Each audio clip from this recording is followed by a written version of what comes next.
dengan HP yang anak mit ni nya bak tayu jabut hai jabut Instagram, Facebook nya lawet nyo kaji turi lebih dituri Barcelona, Madrid, hana dituri Rasulullah sallallahu alaihi wasallam.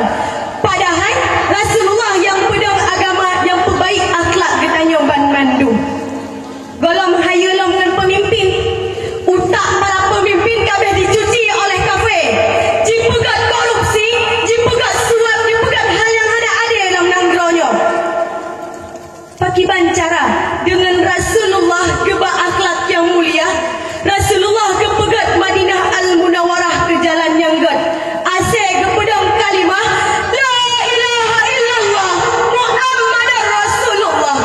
Tetapi pu kejadian bak nang dro bertanya jino.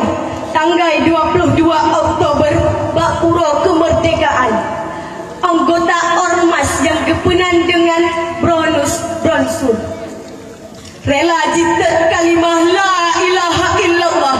Padahal Rasulullah nempa rela harta, nempa rela darah kejine, nempa rela nyawang kepertaruhkan demi mempertegakkan kalimah La ilaha illallah Muhammadar Rasulullah.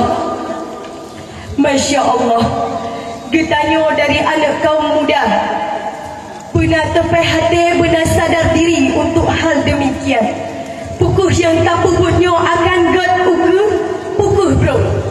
Nyoban Bandung nak kesadaran hati, nak kesadaran fikiran, nak kesadaran jiwa untuk membangun Nyoban Bandung. Hai saudara Dewan Hakim hadirin, generasi kita nyojino tak le ibu kutole kaum kafe pakibanhan dengan jipu mabuk, jipu sona dengan teknologi yang diciptakan oleh kafe.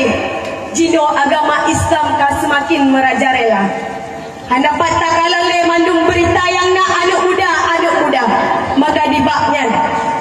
Mari kita nyoban Bandung tak tanam jiwa dengan nyanggut, fikiran nyanggut, hati dengan ilmu dengan iman. Sebab God dengan jaya agama Islam, Bro dengan hancur agama Islam yang tergantung bak jaro anak muda. Maka dibaknya yo ke sabuh pidato yang lun sampaikan di bak malamnya, lun laki maah menyana sabuh kata lun yang salah karena lun mantang dalam keadaan merenung. Sabuh pantun lun sampaikan. Pucuk gerendam jet ke ubat, ada piklet jet ke penawa.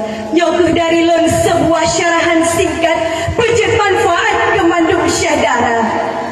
Jet sabuh duk lun kendi